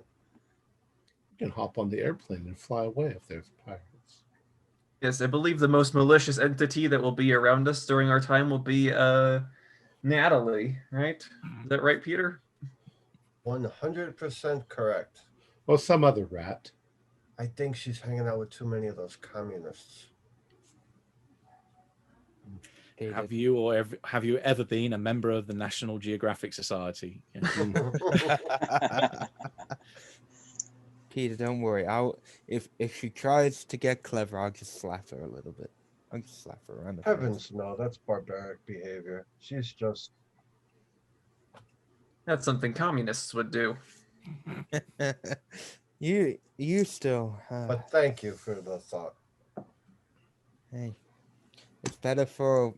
I guess it's better for me, because it would look awful if you accidentally laid a hand on her. We remember fresh water. We're going to need at least some fresh water. Yes, all like food supplies and that kind of supplies. I don't want to get amoebic dysentery or anything like that from the lagoon. So I have the water tablet. You know that once you have amoebic dysentery, you've got it forever. You've got dysentery forever. I don't want the shits forever. Don't worry. I've got the water. I've got purification tablets, fruit, veg, tinned food, medical supplies. It's all there. Oh, and probably just standard day packs too. I mean, it is an expedition so I mean, like a standard light pack with, the day rations, a canteen, that sort of thing should be commonplace. It will give me something to do preparing some. Dr. Marshall, we're going to be there for about a week, aren't we? I believe so, right? Yeah, 5, Do you 6 think days. that we would have time to do any underwater exploration? Oh, I was hoping. You could check inside the lagoon, check outside the lagoon. I mean, I'm not talking the big heavy tanks or anything like that, but So, just snorkeling. yeah, snorkeling. Yeah, that's an excellent idea. We should have like some Bring snorkel equipment. our bathing suits and Maybe even a light tank, light oxygen tanks, not the deep scuba diving, but I don't know what they had available in the 1930s. I don't think they had something like scuba. Yeah, I think that mainly comes with the advent of the war. Really, and even then, it's quite primitive. You would be still using diving suits, so you'd have air pumped down from the surface to you at this point. Really, just snorkel. So just snorkeling. We'll snorkel. Yeah. Yes, that sounds ideal. That sounds excellent. Yeah, brilliant idea. Because there might be a lot of undersea creatures that I could also get to name. Oh yeah, I'd love to take some samples, soil and rock mineral samples down there as well. If you go underwater, you better be careful. Yeah, I do say if we keep sitting here and talking like this, we're never going to make it to the island. I am watching all of you. Well, days left. Days. I know. Definitely need to check the manifesto there then. I thought you were about to leap into a Jaws moment. There is you go in the water, sharks in the water. Well, we're definitely going to need a bigger boat. Definitely. Cold, dead eyes, doll's eyes. I go into a diatribe of why you need to name something after Roosevelt. I'm sure that the maker of the universe will move us along when he needs us to move along. Well, funnily you should mention that. The from here on in, I think you've covered a lot of the bases I was looking for, so don't worry about stock taking or going over any other equipment. Your preparedness skill will cover you within reason of anything else that you want to have while you're on the island. The key thing for me was explosives, and as it sounds like you're not taking any, then that's that base covered. So time rolls around unless anyone else wants to do any other preparation rather than any other info gathering or other than equipment gathering and such. Just for landing, whatever I would need to learn how to land in a lagoon safely. Oh, you're prepared. You've done this. You've done this stuff. It represents your quite high piloting skill, so that's not a problem. So we cut to the Indiana Jones moment of that red line going across the country, and then arriving at San Diego. And the next thing, he doesn't have to worry about flapping his arms outside out of the window. he's got a bit more of a high-tech plane than that. But yep, you arrive at the docks in San Diego, and there is this wonderful 90-foot two-mast schooner, the Amphitrite, and you have the captain is waiting for you there, and he's a kind of grizzled old fella. He is almost your following that Jaws theme. He's almost your Quint type of character. He's not quite as crazy though. He's got a nice white beard and moustache. Cropped fairly close. He's got a protruding forehead, flat cap, and fairly thick coat on for the wind and rain that you'll get out to sea. And he greets you and basically gives you the tour of the ship to show you here's your cabins below decks. The rest of the crew are here. He does a quick run through, but there's 11 other members of crew, the cook, and various other people that you'd be able to meet in the trip. The one thing that he points out pretty much from the start is that everyone, and this includes him, everyone on board is expected to lend a hand if things go south. That includes you. We're all in this together when we're out there because we have to rely on each other. Do I make myself perfectly clear? Yes. Are you going to offer us any kind of training in something that we would be able to fill in on? Yeah, well, you've got plenty of time. One of the reasons why we're taking the route down the coast, going down Baja, is that it gives you time to get familiarized with the ship, but also it then gives us the time to get to the closest landfall to Clipperton. So you don't have to be out on the open ocean for a longer period of time with less chance of getting supplies. This gives you almost like your training wheels exercise. What about pirates? Is it likely that we're going to get attacked by pirates? Not off the coast of Baja. Maybe if you headed further down to South America, maybe, but nothing around where we're going. No. Well, I thought I should have to learn how to fend the ship off from pirates, but I think the biggest problem we'll have to face is the weather. That's usually the worst problem. Apart from fire, that's probably the worst thing to have happen at sea. You mean batten down the hatches? Yes, that kind of thing. You secure the cargo, make sure that the so how to lift and fold the sail, the basic stuff. Is this an American ship or is this a Mexican?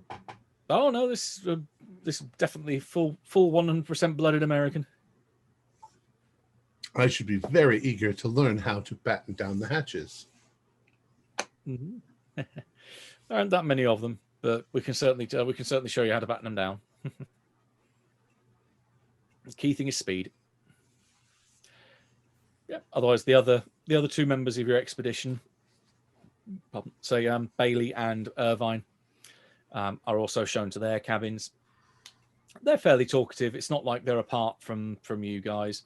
They're simply there to perform their role, but you very much are the front line of the expedition, or the forward face of it. Over the course of the rest of the day, there's supplies which are brought on, the stuff that you've requested. Where Gillian's going through a lot of the food stuffs that are being brought on board, and to alleviate Dr. White, yes, there is a lot of water that's been brought on. There's a lot of jugs and containers, plastic containers that they have brought on. So yeah, water is not going to be too much of a problem. And then after a couple of hours of checking and rechecking, you set sail. So for the next 6 days, you glide down the coast of Baja, mostly mountainous. So you see obviously the beach coastline with the mountain framing it in the background. Nice clear skies, nice breeze coming in off the ocean, and golden sun beaming down at you. There's plenty of seagulls which play with the ship as you head down. They'll come along.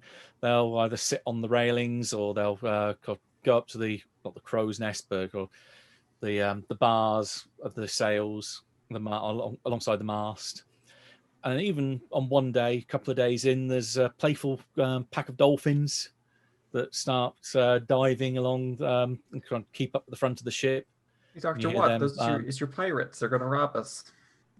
No, they're going to hide things in their blowholes.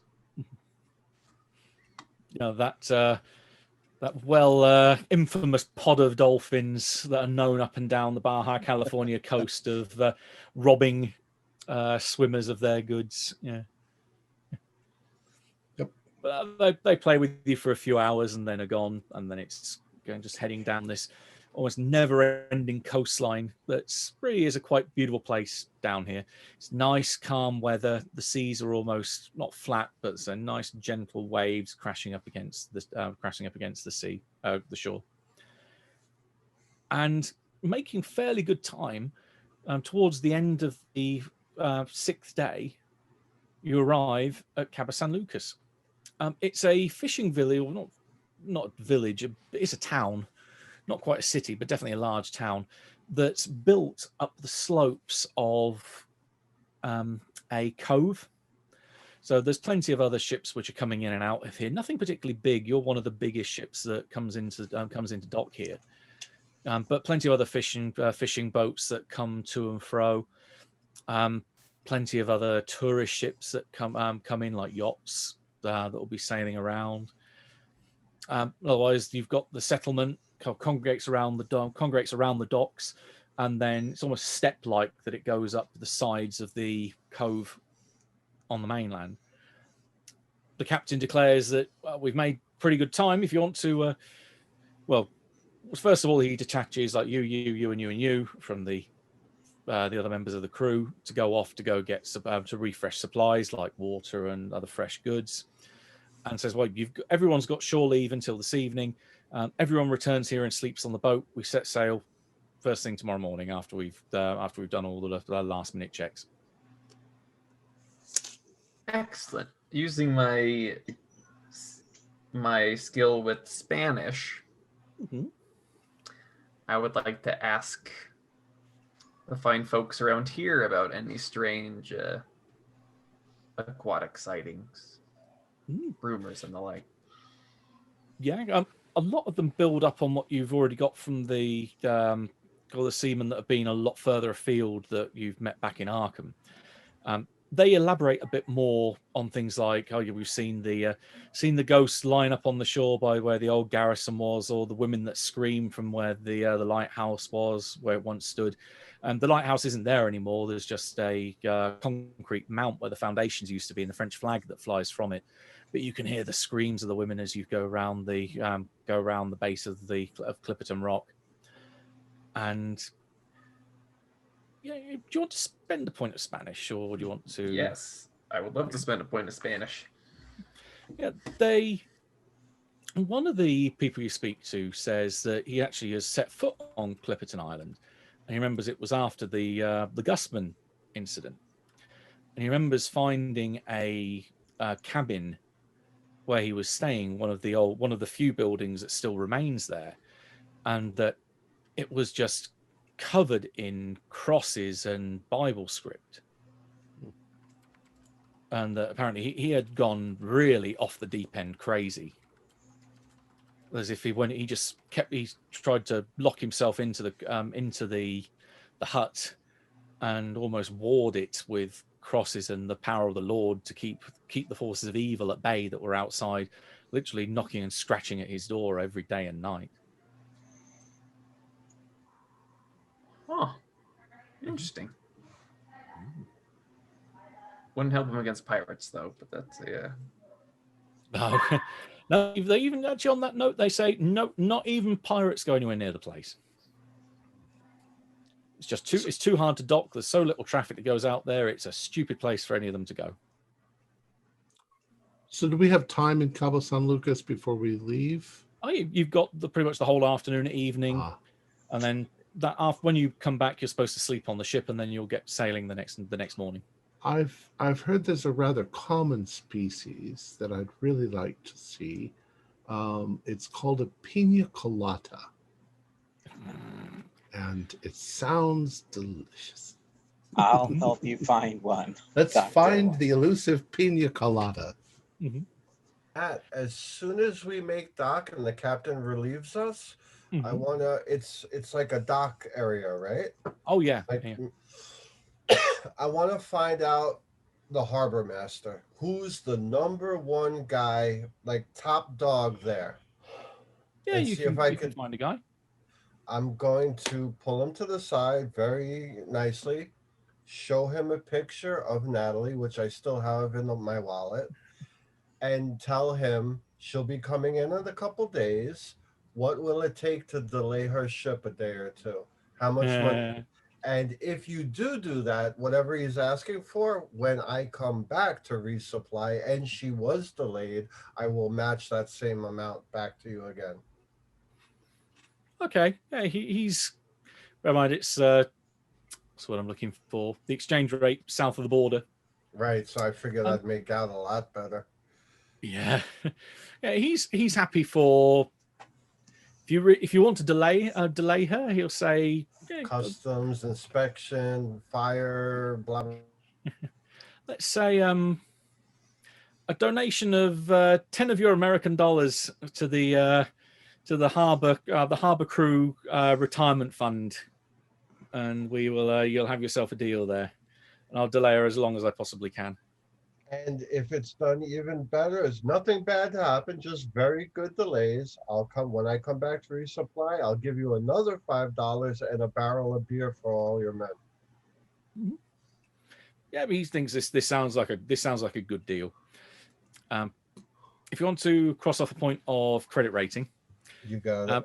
He will inform you that he has got wind that the ship is coming from National Geographic. In fact, the ship that comes in, or at least they've been told is coming in, is just trying to find the note here. It's a vessel very similar to your own. It's again it's a schooner, two-masted, probably very, very similar in specification to the one you've got. They've already been notified that they are carrying some fairly delicate equipment on board. In particular, he has to go back to his notes and tries to pronounce this as best he can. A bathysphere. I'll make a note in my notebook to ask the rest of the group about it. Yep. They will be aware that the bathysphere is similar to the one, it's a submersible, similar to the one used by Otis Barton and William Beebe between 1930 and 1934 for conducting deep sea exploration. Okay. Good to know. Thank you.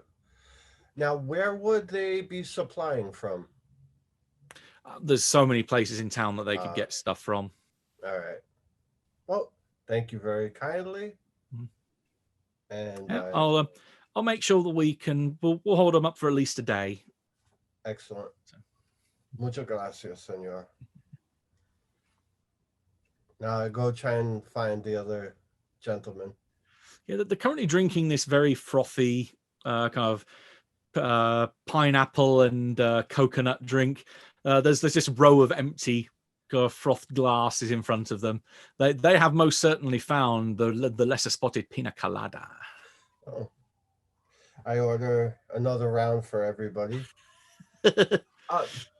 Doctors, have you ever, and I'm drawing a blank on the word, but I have to mute because I got bathysphere. Mm-hmm. I have activity outside. No worries. Gillian will also, well, she's not going to drink, but she'll go there to remind them. You guys have to be careful.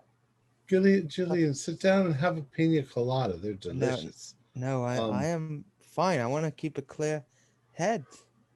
Peter, you said bathysphere? They're going down? The harbor master said they have sensitive equipment, including a bathysphere. I did a little research before. That's for deep sea research. Why would they need a bathysphere? I can't even imagine where they could go down that deep anywhere near the island. Carl, you know the geology of the area, don't you?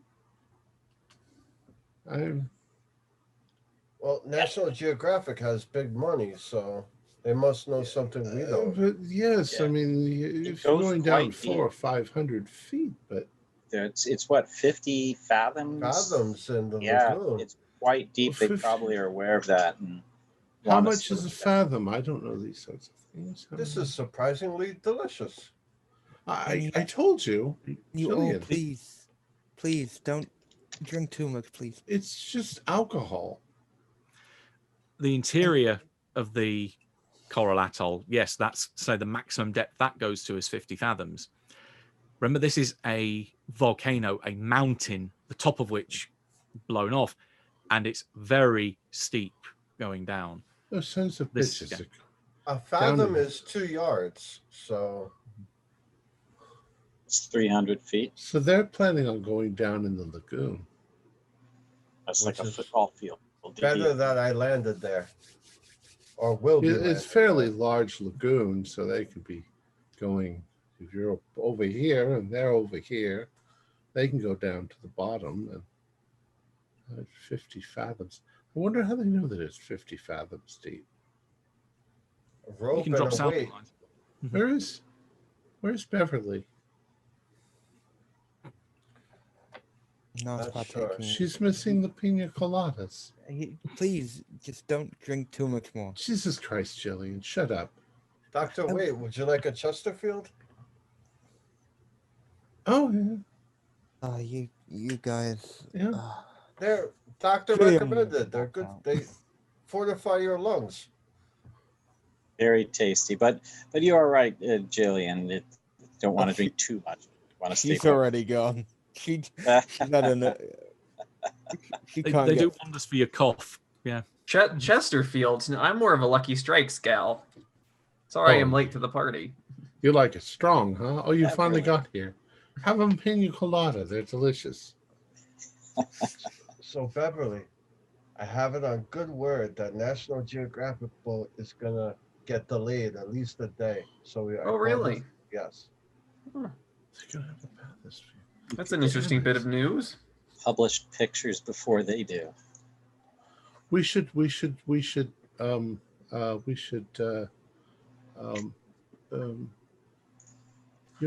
go under the water and knock on the little bathysphere windows. Well, if they have a submersible, Peter, is it too late for you to try to win that in court? She took your dogs. You should take your bathysphere. Oh, Beverly, I don't think it was his bathysphere. Oh no, it's not mine. It's National Geographic's. After a couple more drinks, you know what I do? I go to the libraries and I take the National Geographics and I bring them outside and I put them in the dumpster. Every one I can find. You should save them all up for years and years and years, and then take them to a bookstore. That thing will be out of business in a couple of years. Wait a second. What's it? What am I smoking? A Chesterfield. Oh, okay. Okay, so I think the rest of the evening passes with various increasing levels of inebriation. Peter probably giving the police a merry chase after having dumped several armfuls of National Geographic in the dumpster and then had the police call on him, and then running like a man possessed through the streets and eventually heading back to the ship. Gillian just looking on with the kind of just dour glares of people. I'm sorry I told you to shut up, Gillian. And Beverly thinking, yeah, this could probably make a good story. Good anecdote at some point in the write-up. The morning comes. The hangover is mighty. The sea is rolling, and its mal de mer kicks in at its worst possible level that you've had so far. Holding breakfast down is a bit of an effort. Gillian has something for them. Yeah, we should have let at least half that pack of pina coladas go. Gillian has made I have. a special like smoothie kind of thing to give to the drunkards. lots of tomato juice, vodka, and Tabasco. Yeah. Hair of the dog. Take this, gentlemen. Just you're gonna want to down it in one. Yeah, it does wonders for your constitution. And then the captain, as promised, sets off fairly early and points you out towards the sea. So, because this is the start of your longest trek across open ocean, we're going to handle this as a kind of a series of montage scenes. And this is the expedition part of the trip. Expeditions are broken down into different sections, different travel increments. So the first part represents you going out to sea, but still being fairly close to the land. Now, for what's called your survival pool is a numeric representation of how well supplied you are, how well equipped you are, and also the condition of the equipment that you've got available to you, and so on and so forth. It's kind of an arbitrary number that the GM picks to see how deadly the scenario wants to be based on what access to equipment you've got. The purposes of this scenario, it starts at 35, but is increased by 2 points for everyone in the group that has the outdoorsman skill. Now, 3 of you have got it, so that pool goes up to 41. Now, with each increment, you are by definition you're going to lose some points out of that survival pool just as your supplies are getting eaten up. So you're drinking through your water, you're having your regular meals, wear and tear, that general kind of thing. And it's modified by the terrain or the environment of which you're in.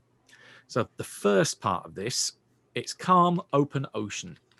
So would someone like to volunteer and give me a D6 roll and then -1 off the result? Sure. 2. Okay, so 2 total. Yep. So that brings you down to 39. So negligible, really. That's just general eating through food and getting through water. So you are hitting. Let me understand that really quick. So what you actually rolled was a 3, and then you took 1 away, Yes. and then we take that away from the pool. Okay. Yeah, that's it. So the coast starts disappearing over the horizon. Clouds become generally fewer and fewer. You've got this big blazing ball of heat in the sky that's reflected almost like a mirror off the water ahead of you, just so you've got this long gold bar that glares at you towards the far horizon. And it gets hotter. The air is helping, though. It's quite salty. So there is a little bit of breeze here. And you're passing through lots of, what would be buoys, lots of little round floats that you can see that there's a lot of nets here that you are passing into what would be the locals' fishing territories. So would someone like to give me, if you are all out on deck and are keeping an eye on what's going on, one of you can give me a piloting roll. So this would be a general skill. So if you want to spend points off of it, then you declare it before the roll. And it increases it on a 1-for-1 basis. So if Pete wants to make a roll, how many points are you spending? Put 2 points in. Okay. I'm just trying to find my skill in here. It's in general abilities over on the left. Yeah. On the right, sorry. Oh, okay. I have an 18 in that, so it's still 1 die? Yep. It just means that you spend however many points you want and then roll a d6. So and add those your points result. to add the point. Okay. I rolled a 6 plus 2 would be 8. Okay, you are wide-eyed and observant then. You notice that as indeed you are running through a lot of nets here. You decide this is going to be a problem because if the rudder gets caught on any of these, that's going to pretty much bring you to a halt. So you stay up front and are basically giving hand gestures as to which way to go to sort of weave through these piles, these rows upon rows of fishing nets. Now I take 2 points off my skill, correct? That's it. Okay. Yeah. Okay. And with your eagle eye, you are able to avoid all the netting. So you do not need to worry about making another. So what would happen there, to give you a show on the mechanics side of things, if you'd have failed that roll, you would become entangled in the nets, which would then involve having to go into the one of you or the crew having to go into the water and free them up, and it would incur a further loss of survival points off your pool. But you avoid it, so that doesn't happen. Excellent. Good work, Peter. Good eye. Okay, so you've got 7 days to kill. Describe a little bit about what you want to do, what kind of things you want to learn on the ship, because you said about learning skills from the rest of the crew and the captain. What kind of things do you want to do, and what do you want to try and learn on the way? It's a sailing ship, correct? Mm-hmm. But do they have those like where people climb up onto the tops, or is it all more or less automated at this point, where there's cranks and wires and? Oh, there's lots of cranks, but there is still a couple of crow's nests at the top. Ooh. Well, in addition to learning about sailing, and how this whole thing is accomplished, I would like very much to go up to the crow's nest and just feel it, experience it. I want to experience these things. Yeah, I mean, going up there is definitely a test of nerve, because it is pretty high. They do wobble a little bit, and you're on a whole structure that is bouncing around on the ocean waves. So yeah, it's not for the faint-hearted. Okay, But I'll do it. Hold on. but you get up there and you certainly have a good old look around. You can do that multiple times. It's not as if there's a person up there saying, "There's only room for me. Get out." No, it's you are allowed to head up there whenever you want. Okay, what kind of thing is Beverly looking at doing? Well, they mentioned something about fires, which is not ideal. So I would like to learn how to, do firefighting at sea. Okay, yeah, that sounds good. Yeah, they can run you through the basic techniques. They do have fire extinguishers on board. Plus, there's also just throwing a bucket over the side attached to a rope, dragging it up and throwing water at stuff. So they'll get you almost like chain gang, like chain dousing practice. So that's no problem. Brigade. You also get a good idea of the ship and where fires might start. So there's the reason why they keep checking on the cabin and on the cargo that they've got. Plus foodstuffs, the galley as well. So the kitchen is a big concern because there's heat down there for cooking the food. So yeah, you get a good old idea of the ship and where the problem parts could be in that time. That's no problem. And Gillian? Gillian will kind of split her time because she's already okay at cooking, but she'd spend some time with the cook and learning that. And also she would kind of like to just learn the mechanics of the ship a bit more. That kind of. Okay, so how the thing physically works, like Yeah. the stuff if they desperately need to fix it, what do you need to do to be able to make it to put it right? Just so okay, I can be of some use if need be in other areas. Yeah, one of the key problems they have is particularly if the winds change quite dramatically, would be how to get the rigging sorted and how to. That's what I'm looking for now. That if cordage becomes tangled or a yard becomes jammed, that kind of thing, that you would really need. That's something that needs to be taken care of pretty damn quickly. So you're able to get an idea of how to almost do first aid of the ship rather than the crew. And Peter?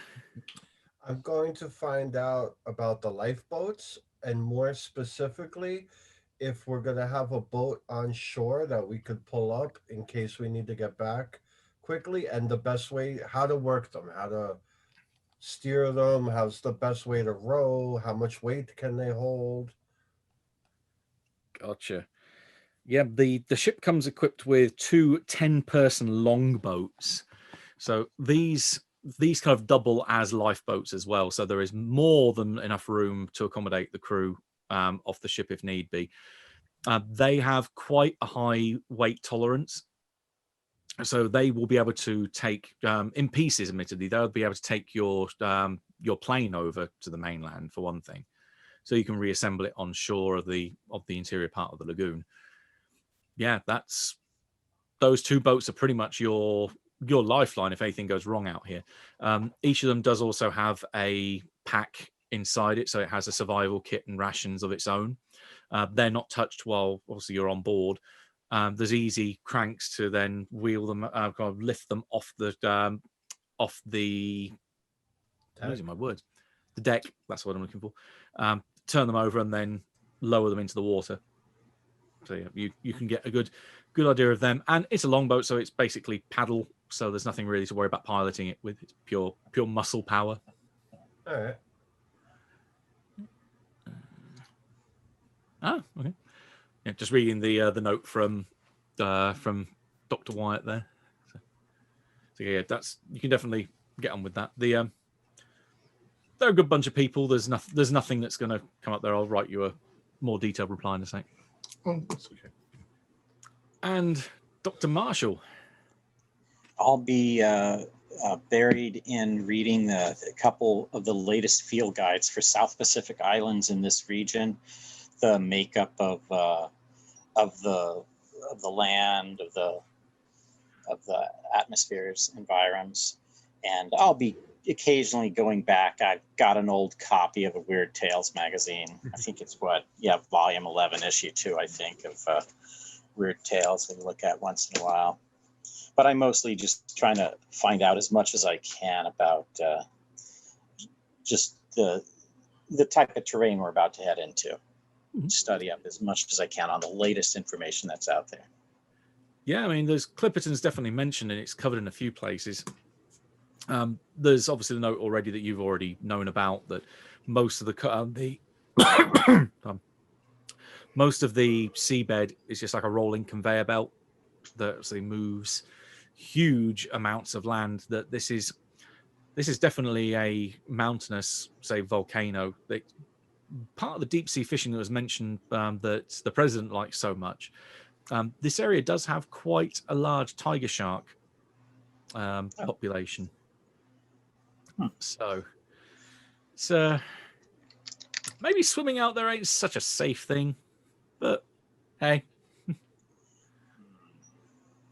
But otherwise, that you can get an idea of the again, backing up the fact that you are going in one of the better weather seasons, that you're not going between June and November. Definitely having some form of being able to some form of shade to keep out the sun is a good idea. Obviously, the emphasis on fresh water, all the stuff you've previously gone through, but it's good to have it. It's good to have it fresh in mind. So, the results of these, because say you are learning some skills, you are brushing up on some knowledge. For bravery, going up into the crow's nest, I think we're going to give Dr. Wyatt can gain a point of athletics. Beverly, you can. You have the sheet here, just find a relevant skill. I think we're going to go with sense trouble, actually, for you, because it's all about knowing where a fire could break out. So, yeah, we'll give you a point of sense trouble to be on the ball about that. Gillian, as you are wanting to do first aid on the boat, well, the boat is going to be involving a lot of woodwork and metal work. That'll fall under the realm of mechanical repair, so you can gain a point of that. Peter, I think what the best thing here be.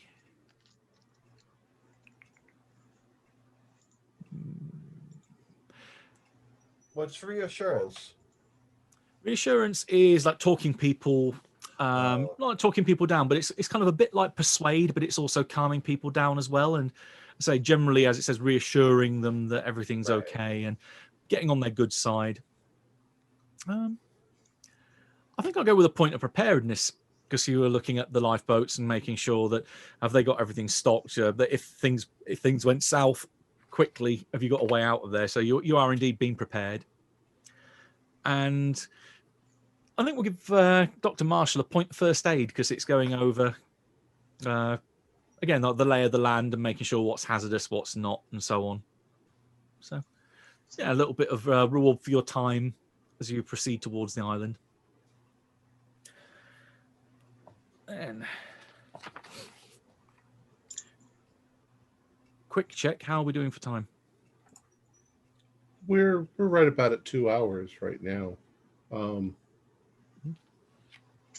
But how are you doing for story? Are we at the halfway point? There's a good break, but it's got a couple of those vignettes on. So if we don't mind overrunning by probably about 5-10 minutes. Is that okay? Ready? Excellent. Yeah. This is really fun. Yeah, this is very much the setup. That there's a lot of emphasis on investigation in trail games. So you can set there are two kind of modes that you can play them, either purist or pulp. This scenario is very much written that it could be either one, depending on how you react to the when you get to the island. It's more of a sandbox, but the very much it is investigative groundwork and getting to find out everything and then know what's going on and putting pieces together. I think we're having a lot of fun role playing it too. So good. That's the main thing for me. So a couple of days on, the salt on the air becomes stronger, the glare of the sun off the ocean more intense, the waves becoming a bit more vicious as There is just illimitable blue in every direction that it even makes sometimes finding it a bit difficult to work out where the horizon is, that it's just blue everywhere. That those of you that are out on deck notice that to the west and to the south, occasionally there are flickers of light where it seems that there are storm clouds brewing and there are lightning strikes. The captain quite matter-of-factly reassures you this is not a problem. This is quite common occurrence out here. But the one thing that we do need to be conscious of is if we end up going through a storm at night, that's going to be more of a problem. As long as we can see it during the day, it's a lot more of an advantage to us because we can see what we're doing. Those of you which are out on deck, does someone want to give me a D6 roll to represent again the next increment of your stockpile of rations and food and such being eroded away? So this is a D6 and -1 again. I can do it. No? Oh, yeah. Jillian, you've got our health in mind. You can't fail us. Rolls a 6. No, I rolled a 2, so. Oh, okay, so that's only is that 2 net or goes down to 1? I rolled a 2, so I haven't. 2 minus So it goes 1. down to 1. Okay. Right. So yeah, you definitely getting used to the sea at this point. So it's becoming old hat really, especially with having picked up a few points in various skills along the way. Helps we're no longer lugging around all those pina coladas. Yeah, you're fairly sure thinking about that the the volcanologist with you, Dr. Bailey.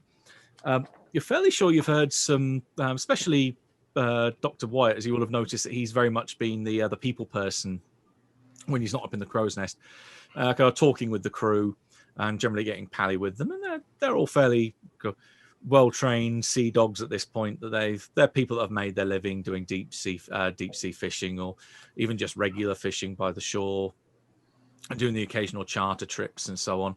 So they've all got stories they can tell about weird things that they've seen out on the sea. More than one guy says he'll having seen a mermaid, that kind of thing, come up and try to lure him out onto the rocks with its siren song.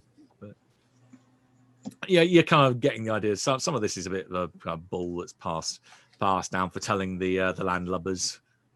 But Right, on the whole, on the whole, they're a good bunch, though. There's no one here that really strikes you as like, oh, he's obviously a bad one. They're a good bunch of people.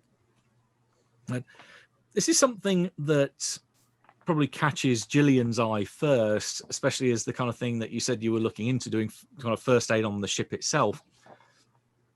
Those clouds ahead indicate that there could well be, as a storm, the wind could change direction at any moment.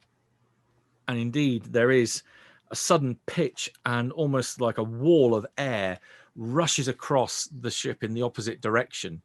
And the sail rapidly switches direction and rigging starts getting caught.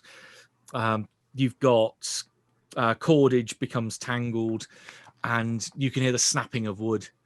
And it starts to become the ship evidently is not designed to be able to maneuver this quickly. So the minute that happens, the captain bellows on deck, just say, everyone untangle the ropes, the rigging now. I picked up a few bits. Everyone try to do this. Okay. Push the key thing here, it looks by motions of everyone there, no one is refusing to take part. You're all chipping in. Yeah. That's a good thing. So that saves you morale because you're not driving a wedge between you and the rest of the crew. So this is a good thing. Now, this is something that everyone can attempt as you're all jumping in. You can either attempt an athletics or mechanical repair check. So if anyone wants to spend any points, remember, do it before the roll. I will spend 3 points of athletics. I'm also going to spend 3 points of athletics. Okay. Oh, geez. That's only a 4 with my +3. Oh, okay. That's a 6 with my +3. Okay. Mechanical repair with 1 point. That is a 7 with my 2 points that I spent. Nice. 23. A net 3. Yeah. 4 + 1 is 5. Okay. Well, that sounds then that you've got only Beverly and Carl don't hit the target number of 5. Everyone else got 5 or higher. Yeah. 3 of you make it, so you are fine. So the ship kind of lurches off in a different direction. You can even hear the timbers start to creak. But between the 3 of you, pulling out the rigging, pulling out the cord, Beverly trying desperately to pull the cord, and even at one point being lifted up, almost off the air and carried away by the rig as it swings. Well, you need to be And careful. then been carrying along poor Dr. Marshall with her. You are brought back on board, but given a good clap on the back for effort as much as anything else. But you avoid any other significant damage to the ship. So that evening comes then as you are, say, given a good clap, offered plenty of rum and some of this. Again, some of these pina colada things just show up in the galley in the evening somehow. Gillian, I need there are rounds given to both of you. I need some salve or something for my hands. I got a bit of a rope burn. Yes. Come to me, So as long as you don't drink too many pina coladas, and I sort you. I'd rather stay sober. We're going into a bit of a storm or something, and yes, we need you. We need everyone in their best mental state. Right now. Matt, I make sure 2 full days before I have to fly, no alcohol. Okay. Yeah, so that'll be fine. This is about, you think, probably 3 days out. So this is where you start to wind down. So you're passing through what would be a bit more stormy weather now through day, not so much by night, but definitely by day. But you're used to it now. That you know what ropes to hold on to and which ones not to hold on to, unless you want to do got an impression of a bird flying through the air again. But then it comes to the last night before you reach the island itself, and there are still flashes of lightning on the horizon. By the time the sun goes down and that there is massive cloud cover overhead and just blanket cloud all across the sky, it blots out the stars and it blots out the moon. All you have is the occasional flash of light from lightning that lights up this ever-changing horizon, these titanic waves that batter the ship and rise and fall around you, pitching the boat forward, backwards, left, right, up, down.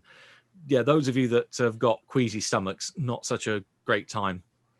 But also, it's going to mean that the pilot or the captain is going to need help trying to keep the ship on track.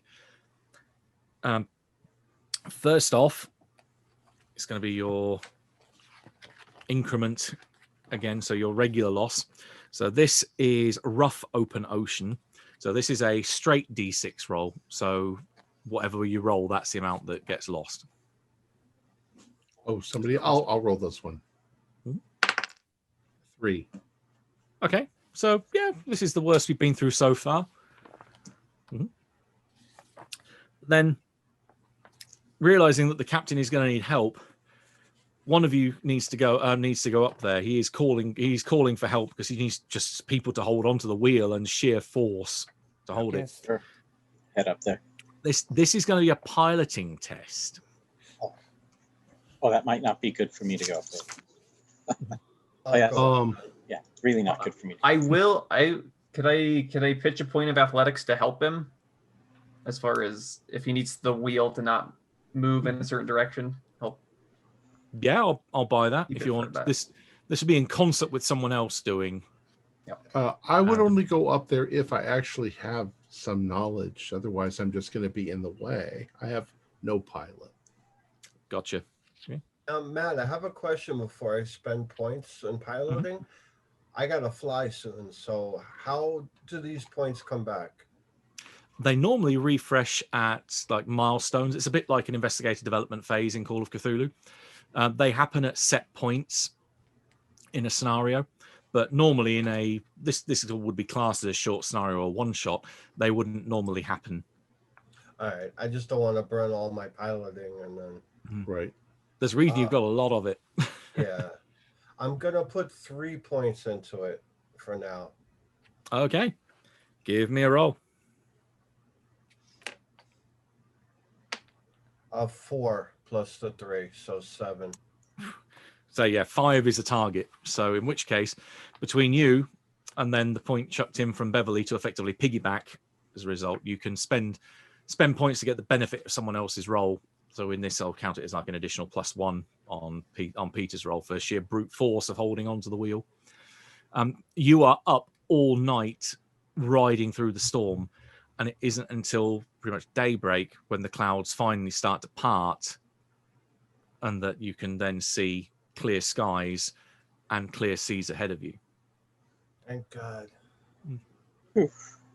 As that sun slowly arcs across the sky, a few hours later, just as everyone's kind of finishing up breakfast and getting back to normal life on deck, you can see this black shape on the horizon.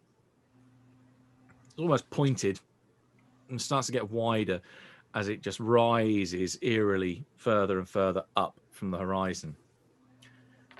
And then you can start to hear the vast cloud of birds forming almost this vortex, this V, this cone rising up from what is evidently Clipperton Rock, as it was described that it would rise like a sail or a castle over the horizon.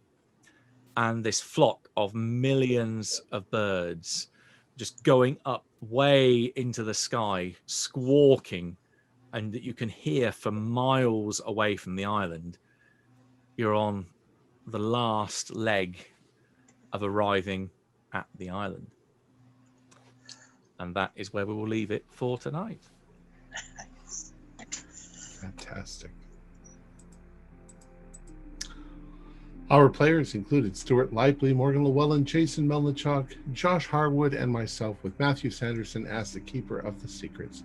We have a Discord server where you can chat with our members, you can set up private games, and you can learn the finer arts of gameplay and game mastering.